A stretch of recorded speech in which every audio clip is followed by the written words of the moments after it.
But the other one so beautiful. Hello,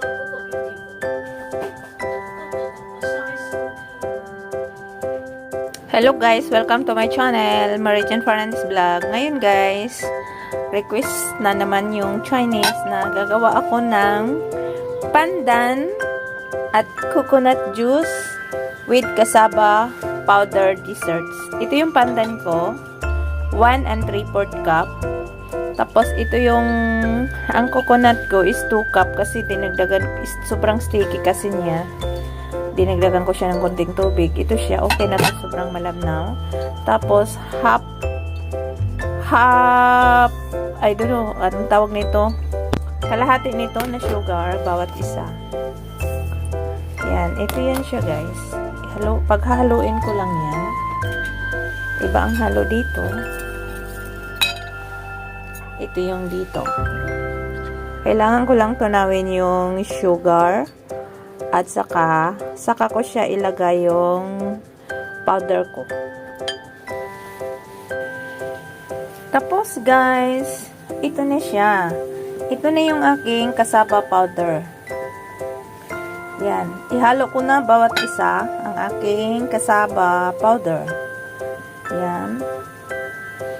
Tapos, naka-ready na rin. Nagpakulo na rin ako ng paglulutuan ko. Ito sa coconut juice ko at pandan juice. Tapos guys, lagyan ko siya ng tag-iisang kutsara na rice powder. Ito ang aking rice powder guys. Ihalo ko lang yan dito siya. Yan.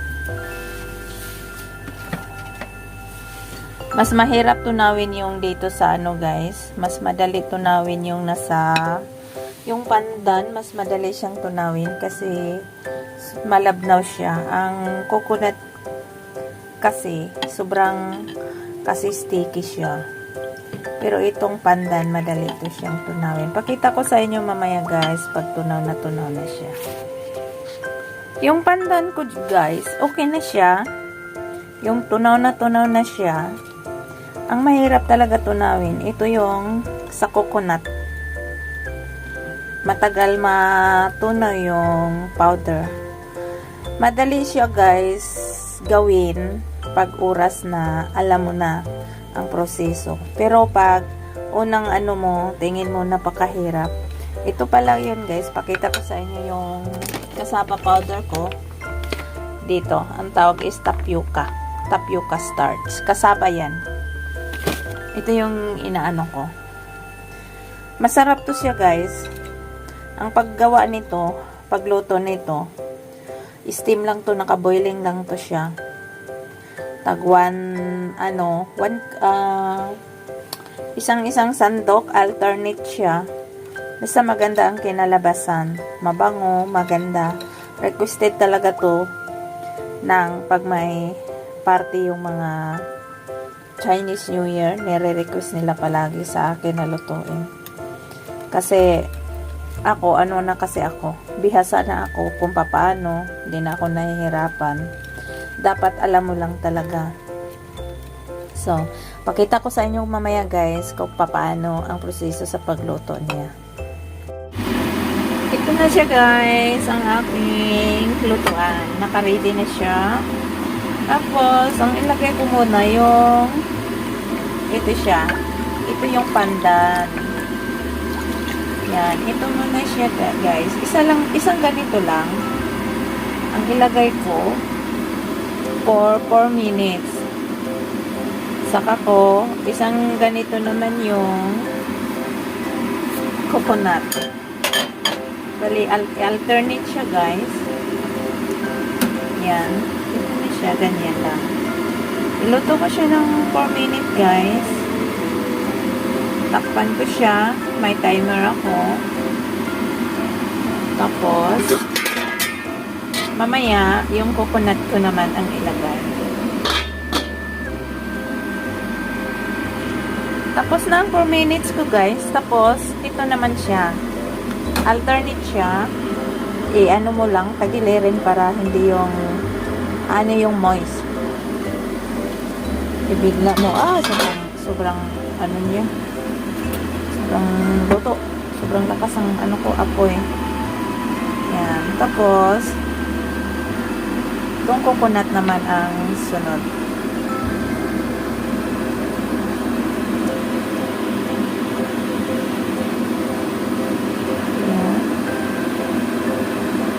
For 4 minutes again siya, guys. Yan. Tapos, sunod, yung pandan uli.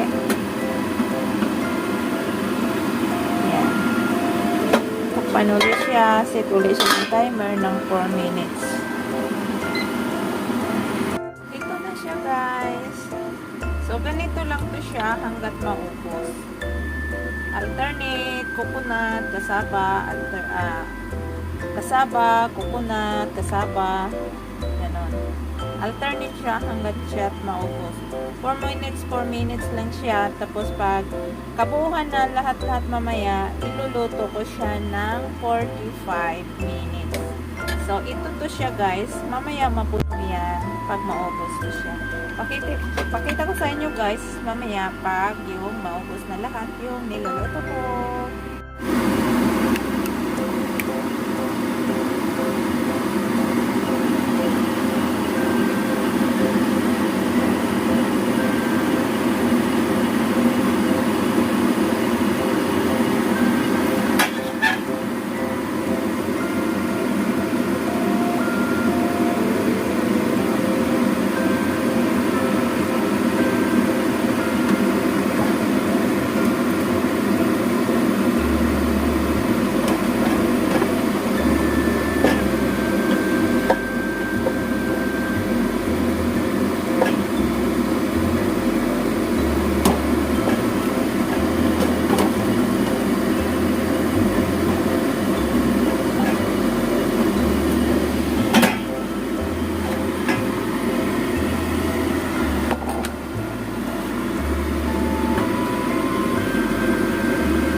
But the other one so beautiful.